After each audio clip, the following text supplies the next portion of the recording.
Eu começo então com as netas aqui para saber qual a participação delas nesse projeto tão importante do Volta para Casa.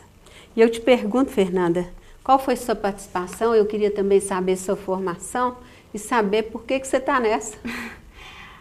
Eu sou advogada, trabalho com informática, também com revisão de textos, digitação. E nesse projeto a gente começou a elaborar a ideia e coletar informações com a minha avó. Então nós fizemos pesquisas, entrevistas e alguns textos também que ela já havia escrito para uma revista de memórias da Unimontes, da terceira idade. Então eu fiz esse trabalho de coletar os textos, redigir, né, numa versão um pouco mais literária e também a parte toda de revisão dos textos. Você está recebendo uma influência muito grande de sua mãe na sua trajetória profissional. Eu queria que você falasse um pouquinho dessa integração do seu trabalho com sua mãe e com a Robertinha. Desde que eu também tinha saído de casa, agora que eu voltei para casa, eu tenho trabalhado junto com a minha mãe bastante em relação aos textos que ela escreve, a revisão do trabalho dela, também dando ideias, né? E nós estamos trabalhando juntas tem um tempo já e tem sido muito bom, é muito satisfatório, né? Ter uma informação, saber da sua herança e toda a história da sua família. Tem sido descobertas muito lindas. Muito lindas. Trabalhar em família é bom? Muito bom. Então tá bom. Agora eu queria saber de você, Roberta. Eu estou sabendo que você voltou recentemente da Itália. Queria saber o que você está fazendo lá. Eu faço doutorado em psicologia, com ênfase em psicologia social, psicologia da cultura.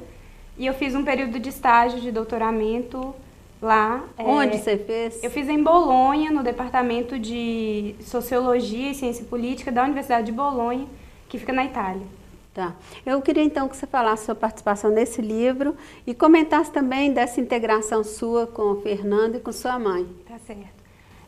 Esse projeto, assim como outros que a minha mãe desenvolve, de resgate da nossa história regional, da cultura local, é um tema que me encanta muito já há muito tempo, né? Minha mãe faz esse trabalho, como ela comentou, já há muitos anos, e a gente ajuda um pouco ali, fica perto e vai se encantando. Eu já fiz alguns trabalhos também em Belo Horizonte com história local, com memória, né, de um bairro, e você vai se encantando com essa possibilidade de cultivar aquilo que é a sua herança. Tantas vezes a gente fica valorizando só a cultura de fora, ou só um certo modo de contar a história, sendo que aquilo que está tão perto, é tão carregado de afetividade e toca tanto a gente, também merece ser divulgado e cultivado. Eu faço muito um paralelo com aquele trabalho que a minha avó faz de regar as plantas todos os dias.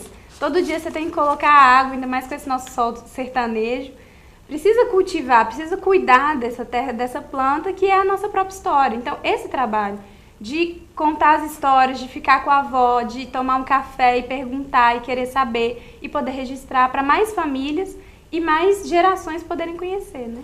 Agora eu queria que você falasse da sua emoção e mergulhar numa história tão interessante como é a história de sua avó e deparar com essa mulher tão guerreira, tão cheia de garra, tão cheia de vontade de viver, né, que você acabou detectando, e nessa resiliência toda dela, né, de mostrar uma história tão bacana pra gente. Qual que é o seu sentimento?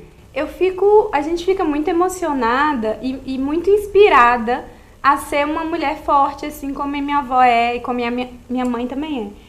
Eu acho que a lembrança que eu tenho mais antiga da minha avó é a gente dormindo na casa dela e ela levantando cedo. Antes de ficar claro, ela já levantava para ir trabalhar. Ela trabalhou como auxiliar de enfermagem muitos anos e está sempre trabalhando. E depois ela investiu no trabalho do bordado. Depois, quando ela ficou doente, ela continuou com o bordado e surgiu essa ideia de fazer o bordado das memórias da infância. E é sempre assim, essa possibilidade de continuidade, né? Se a gente parar de trabalhar, a gente para de viver. Então, de algum modo, a gente tem que estar trabalhando. Eu acho que isso é uma grande inspiração que elas trazem pra gente, a minha avó e a minha mãe. E é o que a gente quer continuar cuidando, a gente fica inspirada. Eu acho que essa é a principal emoção. Tá bom. Eu queria agradecer a presença de vocês todos aqui, tá? Dizer para vocês que a emoção maior é comprar o livro. Eu sugiro que vocês comprem o livro e revejam essa história que a gente está contando aqui, que eu acho que é uma história de resgate mesmo e de mostrar uma história de superação muito grande. O Conversa Fiada vai ficando por aqui. Um grande abraço a vocês e até o nosso próximo programa.